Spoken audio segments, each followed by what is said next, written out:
Olá pessoal, tudo bem? Vamos para mais uma aula nossa hoje, dando sequência aí nos crimes contra a vida. Hoje a gente finaliza essa ideia dos crimes contra a vida, falando sobre instigação e auxílio ao suicídio e automutilação, falando sobre o infanticídio e as formas de aborto que podem ser aí tipificadas como crime. Nós vamos falar então do artigo 122 até o artigo 128 nesta videoaula e depois a gente vem com mais conteúdo, ok?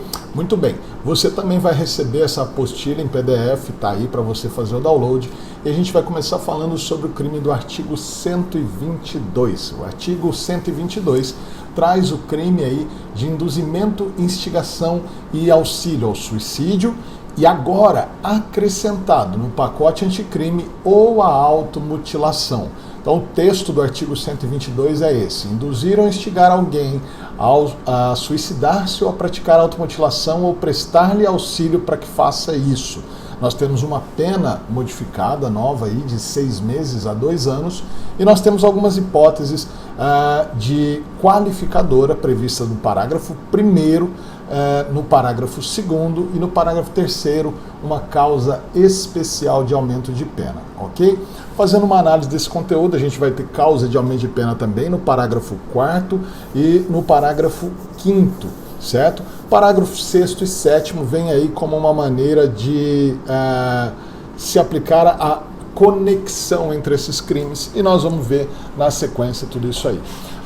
Primeiro vamos entender o conceito aí do elemento que constitui o tipo penal. Suicídio é a supressão voluntária e consciente da própria vida. O ser humano não é punido criminalmente por suicídio ou por tentativa de suicídio. O que é que significa isso? Nós temos um princípio que vigora no direito penal brasileiro, que é o princípio da alteridade. O que é o princípio da alteridade? Eu não posso ser punido por um crime que atente contra um objeto jurídico meu. Eu não posso ser punido por praticar, por exemplo, um crime de lesão corporal contra mim, um crime de suicídio, um crime de furto contra mim mesmo, com roubo, enfim. Para ser considerado crime, a primeira coisa e mais importante é quando eu atinjo um bem jurídico alheio. Se eu atingir um bem jurídico alheio, aí eu posso vislumbrar a possibilidade de um crime. Então, suicidar ou tentar suicídio não é considerado crime. O que é crime é quando eu utilizo um mecanismo para induzir, instigar ou auxiliar que outra pessoa cometa o suicídio, certo? E aqui é muito importante uma distinção. Quando eu falo em induzir, instigar ou facilitar, a pessoa tem que cometer ou tentar cometer o suicídio de forma voluntária e consciente. A vítima, no caso, tem que tentar de forma voluntária e consciente. Porque se ela for enganada, por exemplo, eu induzi o indivíduo a pular dentro de um buraco para se matar, ou a injetar uma substância sem que ele saiba, aí eu estou falando de homicídio, certo? Se eu induzir o indivíduo a tomar um medicamento, dizendo, olha, esse medicamento vai fazer bem para você e tudo mais e tal, e na verdade é um veneno, aquilo ali não é indução ou instigação ou facilitação ao suicídio, aquilo ali é homicídio. Então, para caracterizar esse crime aqui do artigo 122, significa dizer que o indivíduo, de forma consciente e voluntária, pratica a supressão da sua vida ou a tentativa dela. Se houver coação moral, coação física, tudo isso é suicídio. E a existência de uma fraude também exclui aí esse crime. Se houver coação física, moral ou fraude, eu estou falando em homicídio, certo? A automutilação, e isso veio como um adendo da legislação agora, principalmente por conta desses fenômenos negativos que a gente vê na internet, lá aqueles desafios da baleia azul, fenômenos dessa natureza acabam levando a ideia da automutilação, certo? A automutilação é quando eu induzo, instigo ou auxilio o indivíduo para que, de forma consciente e voluntária, ele atente contra a própria integridade física ou a saúde, certo? Então o indivíduo está fazendo isso aí baseado na ideia de que ele quer se machucar ou quer tirar a própria vida de forma consciente e voluntária, e eu só dou aquela sugestão, seja ela pela indução, instigação e auxílio. E por falar nisso, vamos falar já do núcleo do tipo. Núcleo do tipo são os verbos que demonstram a conduta no tipo penal. E aqui nós temos 3 núcleos do tipo: induzir, instigar e auxiliar. O que é que significa cada um destes núcleos do tipo? Primeiro de todos, induzir. Induzir significa dar a ideia para alguém, plantar a ideia na pessoa, alguém que não tinha pensado nisso. No nosso contexto aqui, induzimento ao suicídio ou à automutilação significa dar a ideia, plantar a ideia no indivíduo que não tinha até então pensado no suicídio ou na automutilação, certo?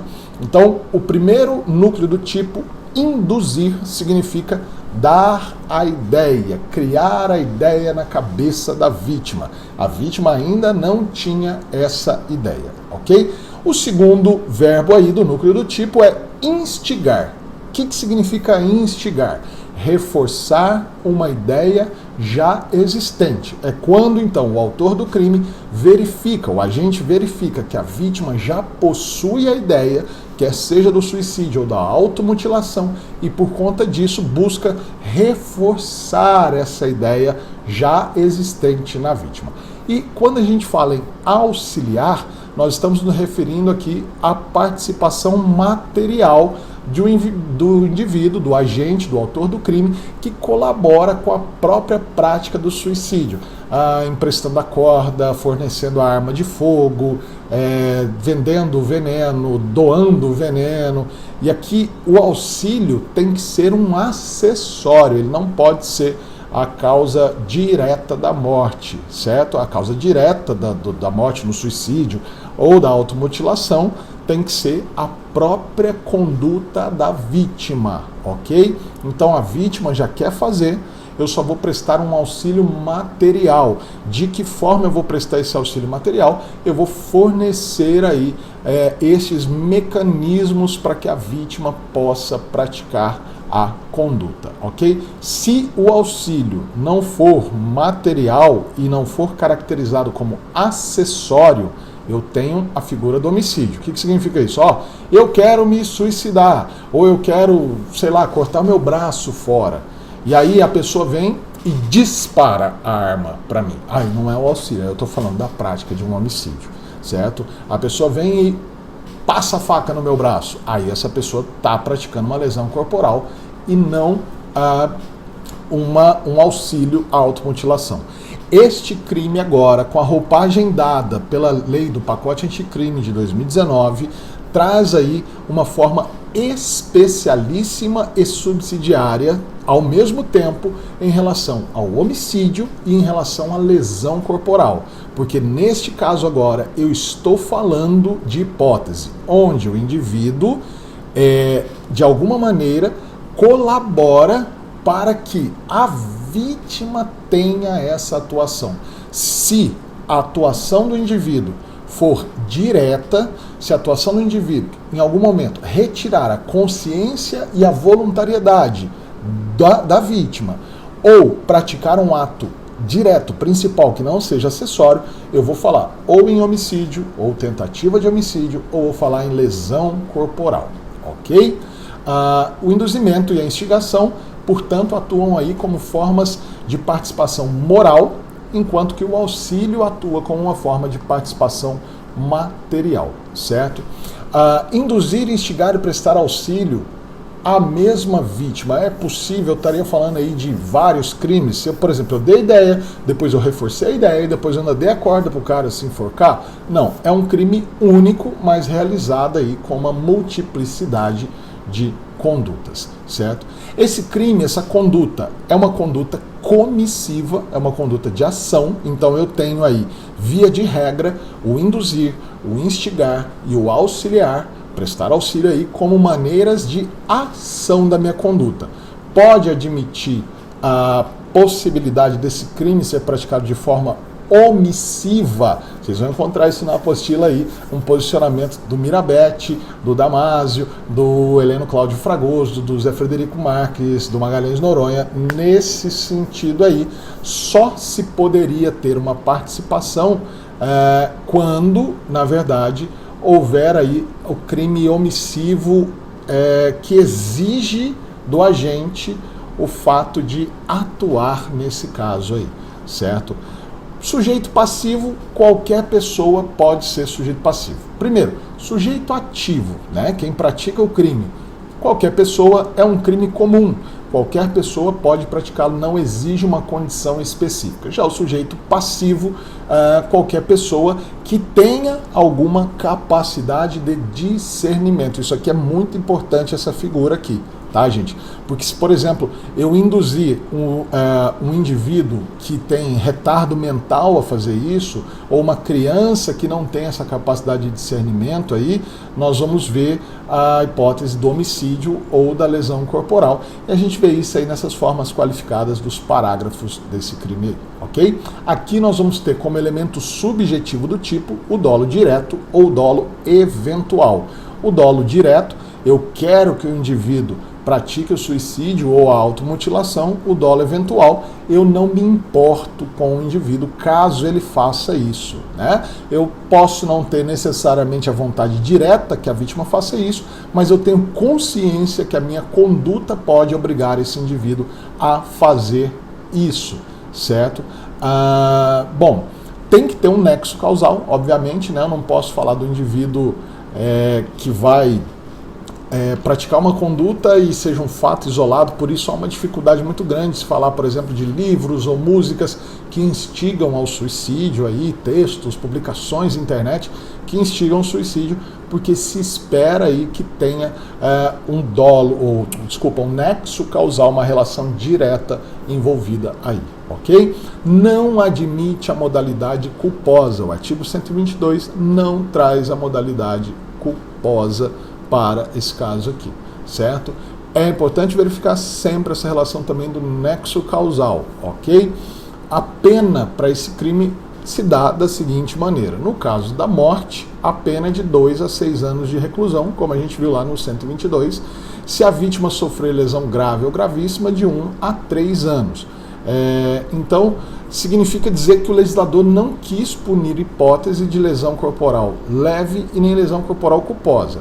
Para a gente saber o que é lesão corporal grave ou gravíssima, a gente precisa ver o 129, parágrafo 1º e 2º do Código Penal, ok? Consumação deste crime. Consumação desse crime ocorre quando a vítima atenta contra a própria vida ou a sua integridade física, certo? Então, o fato de ter lesão grave ou morte são consideradas elementares do crime. E aí, presta atenção, se eu induzir a vítima, eu induzi, instiguei ou facilitei de algum modo eu prestei auxílio aí, se a vítima teve a morte ou teve uma lesão corporal grave ou gravíssima, aí eu tenho consumado o crime. Não admite tentativa para esse crime. Por quê? Se a vítima sofrer lesão grave, o crime já está consumado, certo? Agora, se tiver lesão corporal leve, aplica o que está no caput do 122. Não há espaço para uma tentativa aí, certo? Por conta do quê, professor? Só de um arranjo desses tipos penais aí, desse tipo penal aí, com seus parágrafos. O parágrafo 3º traz uma causa de aumento de pena, né? A pena vai ser duplicada. O parágrafo 1º e 2º, basta a gente ler que a gente vai ver quais são as qualificadoras ali. O parágrafo 3º traz um aumento de pena, a pena será duplicada quando o crime for praticado por motivo egoístico. Por exemplo, eu quero ficar com a herança do meu pai, eu vou induzir o meu irmão a praticar um suicídio, certo? Quando a vítima for menor de 18 anos, mas a vítima, mesmo dentro da menoridade, precisa ter uma capacidade de discernimento, senão vira homicídio. Se eu pegar, por exemplo, uma criança de 2 anos e falar pula da janela do apartamento, aí é homicídio, certo? Então a criança, mesmo menor de 18, precisa ter capacidade de discernimento. Como é que eu vou defender, como é que eu vou estabelecer aí o critério que define esta capacidade de discernimento? A primeira corrente fala que cada caso tem que ter essa prova aí. Então, para cada situação, eu preciso analisar se aquela vítima, criança ali, tinha a capacidade de discernimento. Menino de 14, 15 anos, eu vou ter que fazer uma análise daquele caso em específico para produzir a prova sobre essa capacidade de discernimento. Uma segunda corrente diz o seguinte: não, se for menor de 14, não tem essa capacidade de discernimento, maior de 14 tem. O que prevalece é o entendimento da primeira corrente. Cada caso é um caso e deve ser levado em consideração, ok? Depois nós vamos ver agora algumas outras disposições nesses parágrafos. É importante que vocês leiam, mas eles são autoexplicativos, certo? E agora nós vamos falar sobre o crime de infanticídio. Crime de infanticídio. O crime de infanticídio está previsto no artigo 123 do Código Penal. É um crime muito curioso, extremamente especialíssimo, tá? O crime de infanticídio traz lá como seu texto, lá no tipo penal, a seguinte disposição: matar sob a influência do estado puerperal o próprio filho durante ou logo após o parto.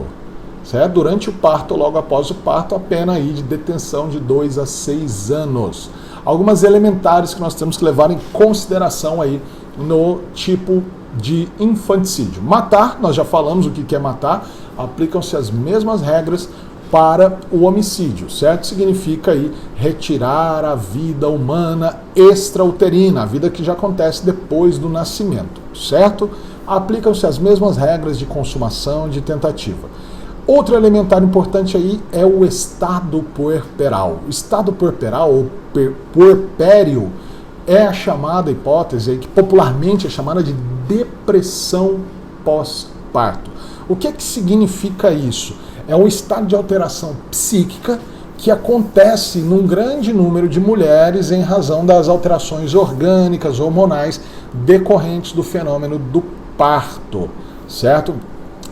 O estado puerperal, a depressão pós-parto, precisa ser comprovada por meio de perícia médica, ela não se presume, então é necessário uma prova médica sobre isso, ok? E esse tipo penal tem alguma situação muito interessante. Aqui eu falo em matar o próprio filho e eu falo em estado puerperal. O que significa isso? Primeiro, só quem possui estado puerperal é a mãe, é a mulher. Logo, este é um crime próprio, um crime que exige da mãe uma capacidade penal especial, exige do sujeito ativo uma capacidade penal especial. Tem que ser a própria mãe, tem que ser a mulher que está aí imbuída, está aí influenciada ou até mais dominada pelo estado puerperal, certo? Então é muito importante a gente entender o seguinte: alguns autores fazem algumas distinções sobre crime próprio e crime de mão própria, mas aqui a gente está falando de um crime próprio, um crime que exige uma condição ou uma capacidade penal especial da própria mãe, certo? Esse crime só pode ser praticado pela mãe contra o próprio filho durante ou logo após o estado puerperal.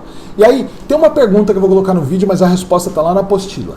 E se a mãe, por erro, mata outro recém-nascido, supondo que era o filho dela?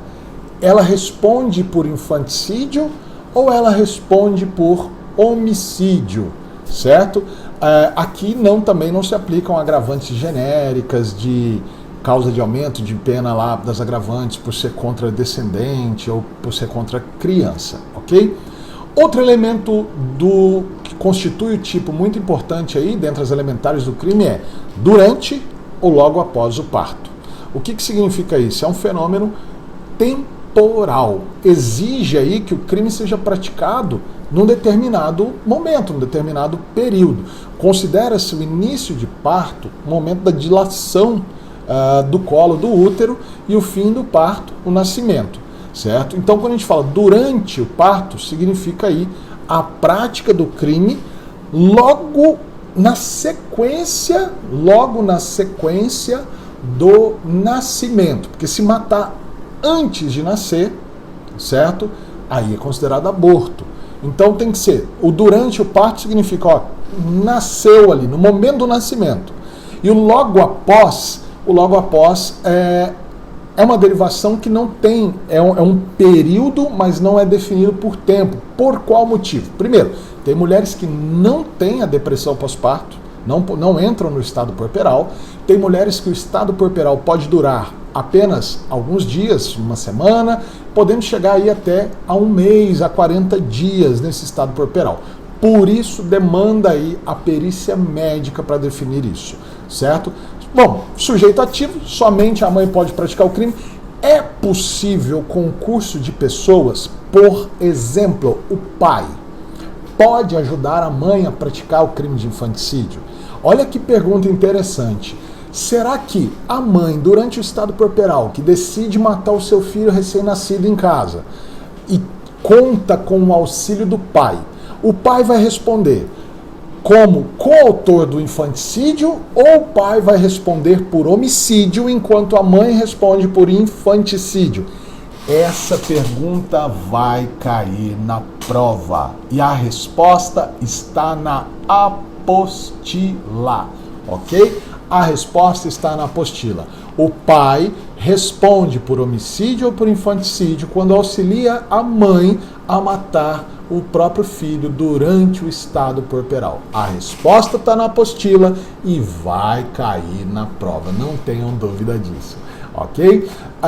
Bom, o crime de infanticídio consiste nisso. Fora essas hipóteses, a gente vai para o subsidiário, que é o homicídio, certo?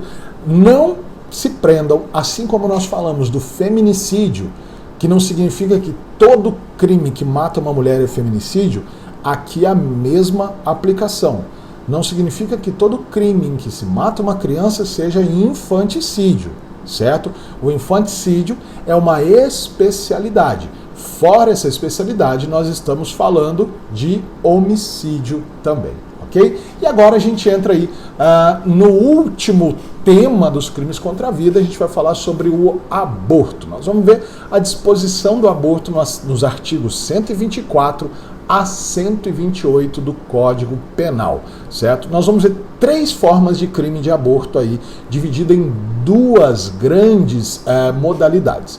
Nós temos o autoaborto, que é uma forma de crime próprio, que só pode ser praticado pela gestante, e aí nós temos 2 outras formas. O aborto praticado por terceiro auxiliando ou com o consentimento dessa gestante, e o aborto praticado por terceiro sem o consentimento desta gestante, ok?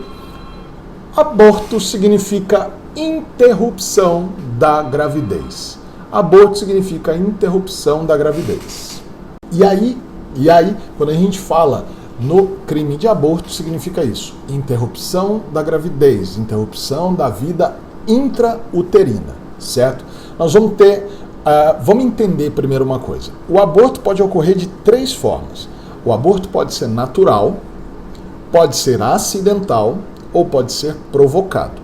O foco do direito penal aqui é falar do aborto provocado, certo? O aborto natural, como o próprio nome diz, é natural, fruto daquilo que se espera acontecer com a gestante. Se espera não, mas é um desdobramento fisiológico, né, que pode acontecer. O aborto acidental, por exemplo, decorrente de uma queda ou de uma outra enfermidade, por exemplo, também não é objeto aqui do direito penal. O objeto do direito penal é o aborto provocado. E o aborto provocado pode acontecer em 2 formas: o legal, permitido pela lei, e o criminoso. O nosso foco aqui é aquele que não é permitido pela lei e é provocado. Não é à toa que nós vamos ver aí como núcleo do tipo, como verbo que descreve a conduta dos crimes de aborto, a disposição provocar, certo? Essa nomenclatura empregada, essa nomenclatura utilizada. Nós vamos ter o artigo 124, o artigo 125 e o artigo 126 trazendo as disposições criminais neste caso aí, certo? No artigo 124, nós vamos encontrar a figura aí do aborto que visa punir a gestante. Nós vamos ver duas figuras aparecendo aí nesse tipo penal. O autoaborto, que significa provocar o aborto em si mesma, e vamos ver uma segunda forma, que é consentir que terceiro provoque o aborto. Estas são as duas formas. Sempre que a gestante provoca o aborto ou concorda com o terceiro provocar esse aborto, e esse terceiro tem que ser um aborto ilegal, nós vamos ver a hipótese da gestante ser enquadrada no artigo 124, ok? Então, nós temos a seguinte situação. Se a gestante procura alguém para realizar o aborto nela, ou ela mesma ingere medicamentos, ingere ferramentas, utensílios para provocar esse aborto aí, nós vamos ter a figura do artigo 124, certo? A gente vai ver que o artigo 125 traz hipóteses do aborto praticado por terceiro. E quando a gente olha lá o 125 e o 126, nós nos deparamos com essa situação aí do aborto praticado por terceiro. Olha que coisa interessante. Vamos falar primeiro do artigo 124. Lá no artigo 124, eu tenho a figura do aborto praticado pela gestante. O texto é muito simples, gente. Provocar aborto em si mesmo, ou seja, interromper a vida intrauterina de forma consciente e voluntária, é um crime doloso, não admite a modalidade culposa, ou consentir que outrem lhe provoque, ou consentir que terceira pessoa faça. Pena detenção de 1 a 3 anos. No artigo 125, nós vamos ver outra forma, provocar aborto sem o consentimento da gestante. É quando terceiro provoca esse aborto aí, sem que a gestante consinta, sem que a gestante autorize essa prática, ok? E aí a reclusão é de 3 a 10 anos, percebe que é uma pena bem mais significativa. E no artigo 126, a gente tem lá provocar o aborto com o consentimento da gestante, pena reclusão de 1 a 4 anos. E agora, se a gestante tiver menos de 18 anos, mais de 14 anos, for doente ou portadora de algum transtorno mental e esse consentimento for obtido mediante fraude aí, a gente vai aplicar a mesma pena do artigo 125, de 3 a 10 anos. Ou seja, se a gestante não tiver condição ou discernimento para consentir ou for mediante fraude, mediante violência ou grave ameaça, aí eu levo em consideração o artigo 125. Basicamente, quando eu tiver a figura do 126, automaticamente eu terei o 124 para a gestante, a não ser que a gestante não possua condição de discernimento, e aí eu deixo de utilizar o 126 e passo a utilizar a pena do 125 do mesmo jeito. Consentiu, mas o consentimento foi mediante fraude, mediante violência física, mediante violência psicológica, que é a grave ameaça. Ou a gestante não é maior de 14 anos, corrigindo, não é maior de 14 anos, ou é alienada ou doente mental, então aí eu aplico a disposição da pena de reclusão de 1 a 4 anos, ok? Nós vamos ver uma causa aí que vai proporcionar um aumento da pena, que o Código Penal chama aí de forma qualificada, certo? Que é a aplicação aí de aumentar 1/3, apesar do Código Penal chamar de forma qualificada, atentem para isso, é uma causa especial de aumento de pena. Por quê? Porque não altera a pena base, o mínimo e o máximo. Se não altera a pena base, se aumenta por meio de fração, nós vamos ter então, nesse caso, nós estamos falando nesse caso aí de uma causa especial de aumento de pena, que a hipótese é o seguinte: quando a a gestante sofrer lesão corporal grave, hipótese do 129, parágrafo 1º, ou do 129, parágrafo 2º, grave ou gravíssima, nós vamos ver que a pena vai ser aumentada em 1/3, certo? E se a gestante vier a morrer, nós vamos ver a pena duplicada, ok? Então, tanto para as hipóteses do 125 e do 126, nós vamos ver uma causa especial de aumento de pena, que é quando do aborto, da consequência do aborto, em razão dos meios utilizados para provocá-lo, a gestante sofre aí lesão corporal grave ou gravíssima, por exemplo, perde o útero ou a capacidade de engravidar, ou fica mais de 30 dias impossibilitada de exercer atividades e por aí vai. Ou no caso da morte da gestante, em decorrência desse aborto, nós vamos ver a pena ser duplicada, ok? O artigo 128 traz para a gente aí uma causa excludente de ilicitude. O artigo 128 traz para nós uma causa excludente de ilicitude. É uma causa de excludente de ilicitude especial. Por que ela é especial? Olha só o que diz o artigo 128. Não se pune o aborto praticado por médico. Não se pune o aborto praticado por médico, certo? Só se aplica então essa excludente de ilicitude para médicos. Não se pune o aborto praticado por médico. Nós temos duas causas legais e uma supralegal decorrente já de jurisprudência, tá? Decorrente de entendimento pacificado por julgadores. As duas causas legais são: se o aborto é decorrente de uma intervenção para salvar a vida da gestante. Então, se é uma gravidez de risco em que a gestante corre risco de morrer, aí o aborto praticado por médico é permitido, certo? E a outra hipótese é quando a gravidez é decorrente de estupro. E aí é preciso que a gestante dê o seu consentimento. Então, gravidez decorrente de estupro, pode a gestante dar o seu consentimento. Se ela não tiver capacidade ainda para isso, não tiver uma maioridade para isso, o seu representante legal pode dar esse consentimento aí para realizar estupro ou qualquer outro crime relacionado aí à dignidade sexual, certo?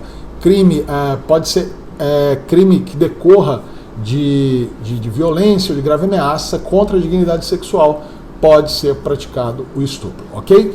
A terceira hipótese que nós vamos encontrar é fruto da DPF 54. O que diz a DPF 54?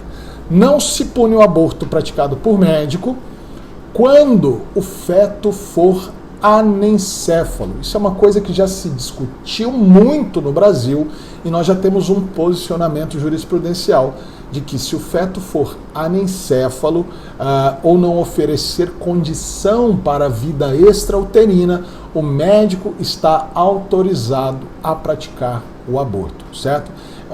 Eu já tive profissionalmente uma situação nesse sentido, onde alguns clientes aqui do escritório, um casal de clientes do escritório, nos procurou para conseguir uma autorização judicial para interromper uma gravidez decorrente de um feto que apresentava uma deformidade. Foi uma vontade da gestante e do marido dela, que eu não vou divulgar, obviamente, por questões profissionais e por sigilo da intimidade deles, mas o feto não tinha condição de vida extrauterina. Se chegasse a nascer com vida, sobreviveria poucas horas.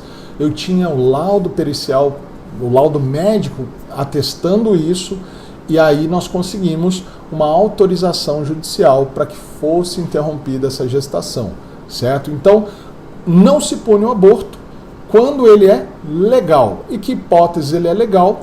Quando o médico percebe que há risco para a morte da gestante, quando decorre de crime sexual essa gestação, ou nas hipóteses aí, por exemplo, do feto anencéfalo com alguma deformidade que o impedirá, certo? Aqui se autoriza porque leva em consideração que o impacto psicológico da mãe, da gestante, pode ser muito maior após o nascimento e uma falsa esperança, ou uma situação de ter que produzir um velório, um funeral de um feto recém-nascido, do que a interrupção antes deste nascimento, ok?